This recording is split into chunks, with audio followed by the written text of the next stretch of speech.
जय श्री कृष्णा, राधे राधे। माधव भक्ति उपाय चैनल में आप सभी का स्वागत है। दोस्तों, आप सब कैसे हो? मैं आशा करती हूँ आप सब ठीक ही होंगे। हर हर महादेव सभी को राधे कृष्णा। अगर भगवान के भोग में चींटी लग जाए तो वो भोग भगवान को अर्पित करना चाहिए कि नहीं करना चाहिए, क्योंकि यह भक्त और शास्त्र मर्यादा से जुड़ा हुआ है। भक्ति शास्त्र मर्यादा से जुड़ा हुआ। आइए इसे विस्तार से समझते हैं। भोग का महत्व क्या होता है। भगवान को जो भोग लगाया जाता है वह शुद्ध एवं सात्विक होना चाहिए, निर्मल। शास्त्र में कहा गया है कि जो अर्पण हो वह मन, वचन और आचरण से पवित्र होना चाहिए।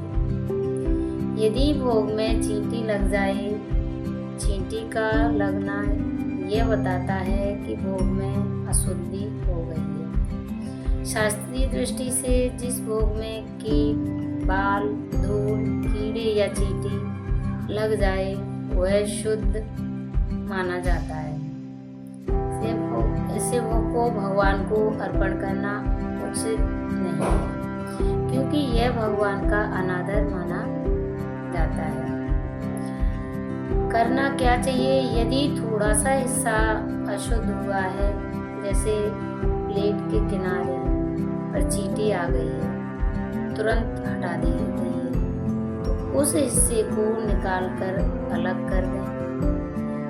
ऐसे शेष शुद्ध भाग को भोग रूप में अर्पण कर सकते हैं। यदि पूरा भोग दूषित हो गया हो, चींटियां कई जगह घुस गई हो या भोजन को छू लिया हो, खा लिया हो, तो वो पूरी तरह से शुद्ध हो जाता है। उसका भोग अपन भगवान को नहीं लगा सकते। अगर पूरा भोग दूषित हो जाता है, उसको अपन भगवान को अर्पण नहीं करेंगे। वह भोग भगवान को अर्पण करना बिल्कुल ही वर्जित माना गया है। उसे अलग कर दें। पशु पक्षी को डाल सकते हैं, उचित ढंग से नहीं फेंकते नहीं है उनको। गौ माता चैटी को भी खिला सकते हैं। भगवान के लिए पुनः नया भोग तैयार करें और श्रद्धा से अर्पण करें। शास्त्रों के आधार पर मनुस्मृति और धर्मशास्त्रों में स्पष्ट कहा गया है कि दूषित भोजन देवताओं को अर्पण योग्य नहीं है। हरे भक्ति विलास में कहा गया है कि भगवान को वही वस्तु अर्पण करनी चाहिए जो शुद्ध और सात्विक हो। भाव का महत्व। यदि गलती से चींटी लग गई है और भक्त के मन में अनादर का भाव नहीं था, तो भगवान भाव को स्वीकार करते हैं, लेकिन नियम और मर्यादा के अनुसार भक्त को पुनः शुद्ध भोग बनाकर भगवान को अर्पण करना चाहिए। यदि भोग में चींटी लग जाए तो उसे भगवान को अर्पण नहीं करना चाहिए। थोड़ी सी अशुद्धि हो तो वह हिस्सा हटाकर शेष अर्पण कर सकते हैं। यदि अधिक दूषित हो जाए तो नया भोग बनाकर ही भगवान को भाव से खिलाएं, प्रसन्न करें। लेकिन भक्त का कर्तव्य है कि वह उन्हें शुद्धतम अर्पण करें। सभी को राधे राधे। भाव के अनुसार ही भगवान को भोग लगाएं।